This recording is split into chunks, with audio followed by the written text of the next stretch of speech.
In April 1984, Japan's most dangerous criminal group sent a letter directly to the police investigators hunting them. It read as follows to the investigators: "What are you doing with all that manpower? If you are professionals, then come and catch us. After telling you all this, you should be able to catch us. If you cannot, then you are just tax leeches. Shall we kidnap the head of the prefectural police next?" The police had no answer, because they had no idea who had sent it. The group called themselves the Monster with 21 Faces. Over the 17 months that followed, they kidnapped a CEO, placed poison-laced candy on supermarket shelves across Japan, sent over 100 taunting letters to investigators and the media, and caused a senior police officer to take his own life in shame. Then they sent one final letter and stopped. Nearly 1 million police officers worked this case. Japan's most experienced investigators spent years chasing them. The statute of limitations on every crime they committed expired in 2000. Nobody was ever identified, nobody was ever arrested, nobody was ever charged. The Monster with 21 Faces remains the most audacious unsolved criminal case in modern Japanese history, and this is their complete story. To understand this story, you need to understand Japan in 1984. It was a society built on order, on corporate loyalty, on institutional trust. The Japanese candy industry was not just an industry. It was part of the national culture. Companies like Ezaki Glico and Morinaga were household names that had been part of Japanese childhood for generations. Glico made Pocky, the thin chocolate-coated biscuit sticks that every child in Japan knew. Morinaga made chocolate and caramel, and the kind of sweets that Japanese parents put in their children's lunchboxes without a second thought. Nobody had ever threatened them before. Nobody had ever imagined that someone would. On the night of March 18, 1984, that changed forever. Katsuhisa Ezaki was 42 years old, the son of the Glico founder, recently appointed as the new president of one of Japan's most iconic companies. He was at home in Nishinomiya that Sunday evening when two masked intruders forced their way into his house. They had planned this carefully. The house next door to Ezaki's home on the same walled property belonged to his 70-year-old mother, Yoshi. The intruders had broken into her home first and restrained her before finding the key to her son's property. They entered Katsuhisa Ezaki's home. They found his wife Mikieko, age 35, and his 7-year-old daughter Mariko, and restrained them both. When Mikieko tried to offer the men money, one of them responded with a sentence that would later define the entire case. "Be quiet. Money is irrelevant." They took Ezaki from his home, dressed him in a black overcoat and a ski hat, and transported him to an abandoned warehouse in Ibaraki, Osaka.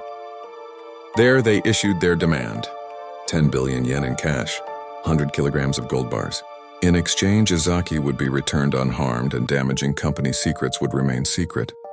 The police were called, negotiations began, and then on March 21st, 3 days after his capture, Katsuhisa Ezaki did something nobody had anticipated. He broke free from his restraints on his own, found a way out of the warehouse and walked out. He had escaped before a single yen was paid. The kidnappers had lost their target. Their money was gone, their plan had failed. For most criminals, that would be the end of the story. They would disappear, move on, count themselves lucky they had not been caught. The Monster with 21 Faces was not most criminals. This was only the beginning. 3 weeks after Ezaki's escape, a container of dangerous chemical material and a threatening letter was found at Glico's Ibaraki warehouse.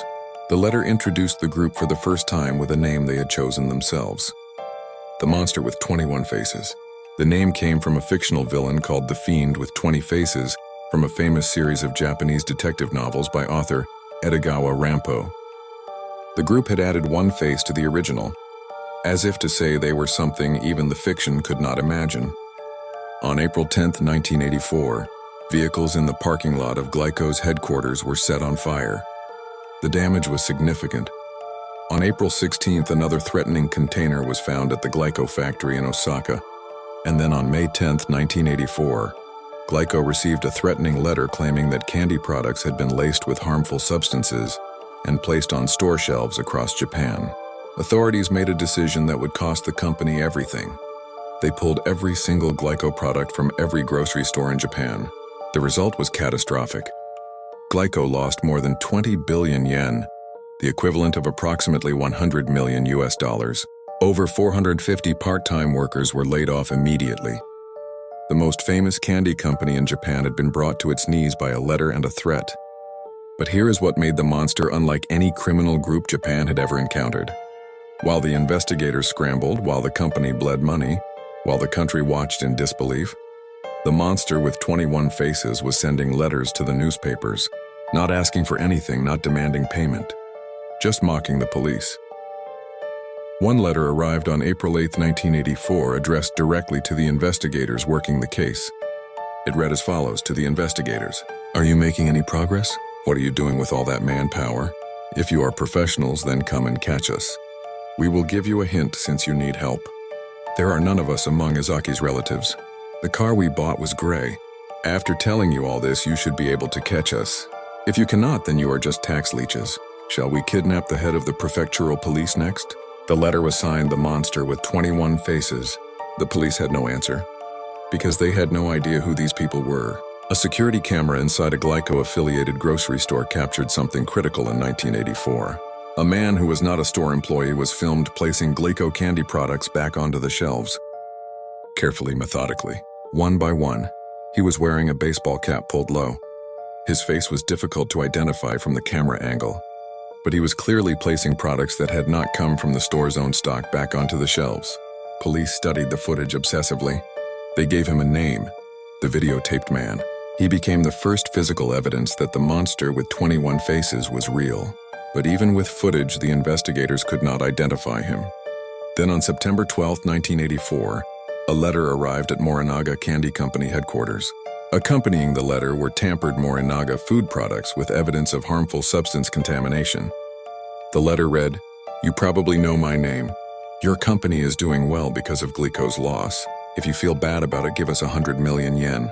If you do not follow what we say, we are going to place dangerous substances inside snacks all over Japan." Morinaga refused to pay. In October 1984, the monster with 21 faces sent letters to news agencies across Osaka. The letters were addressed to moms of the nation. They stated that Morinaga candy had been tampered with and placed in random stores all over Japan. They told mothers they were responsible for what happened to their children if they continued to buy Morinaga products. Japan reacted with immediate nationwide panic. Parents stopped buying candy. Supermarkets pulled products from shelves. Morinaga was forced to reduce production by 90%. Searches lasting months turned up 21 packages of tampered candy in stores across Osaka, Kyoto, and Nagoya. The monster had helpfully labeled each tampered package themselves. The labels read, "Danger contains harmful substances." They were taunting the country, and they were winning.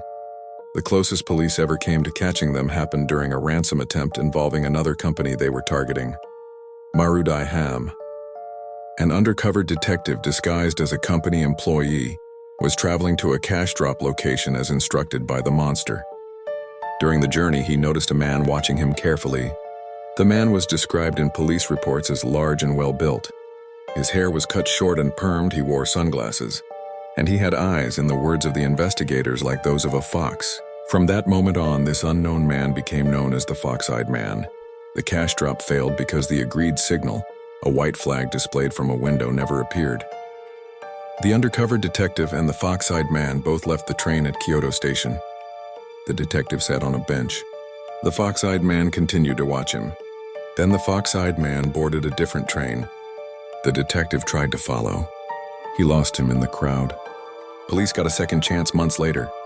They spotted someone matching the Fox-Eyed Man's description at a phone booth in Shiga Prefecture during another ransom attempt.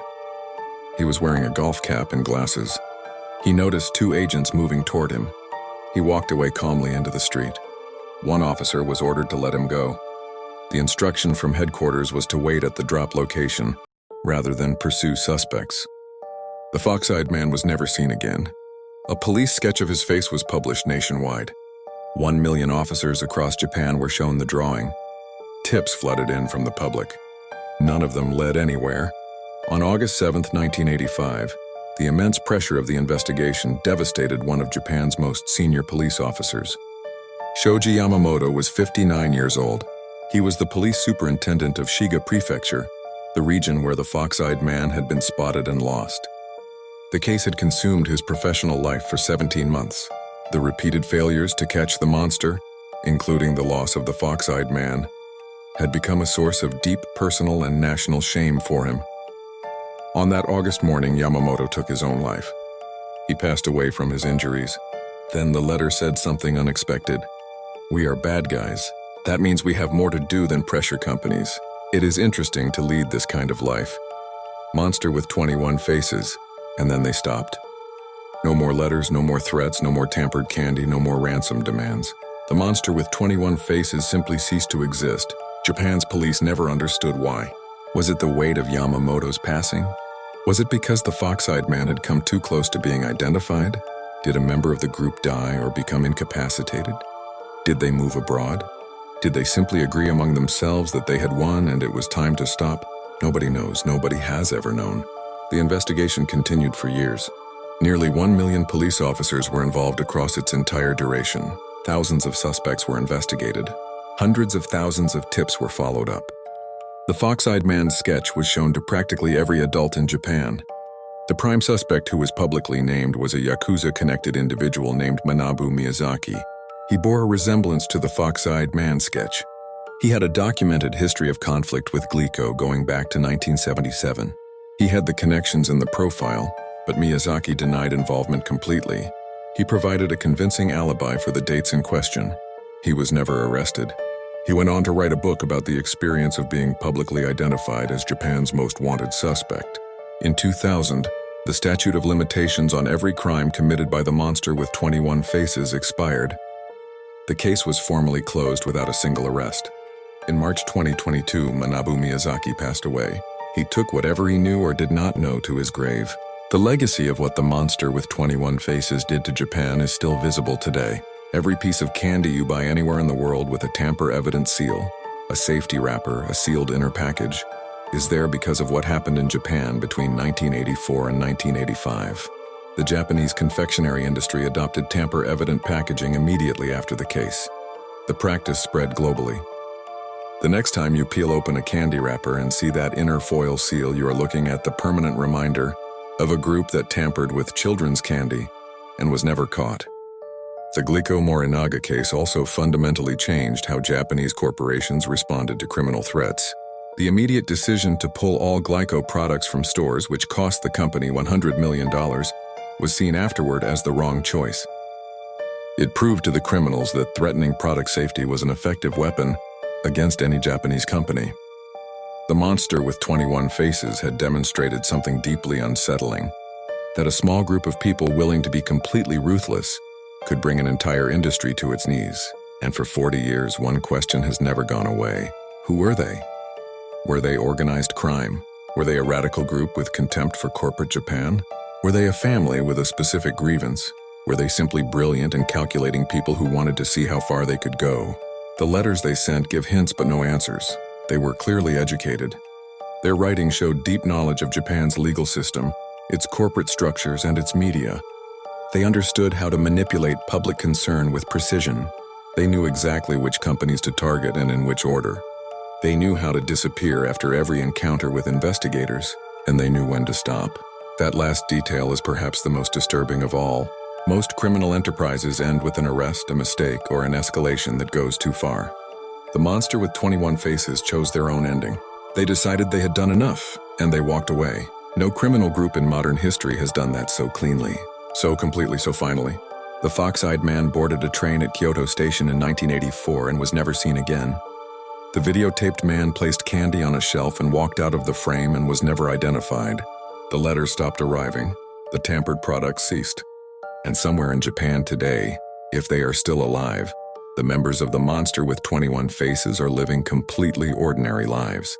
Going to the supermarket, perhaps buying candy, perhaps reaching past the tamper-evident seal they forced the entire world to adopt. And knowing that they won, subscribe to MistFiles. We open the files nobody closed properly. New case every week. And the truth is always stranger than the story they told you.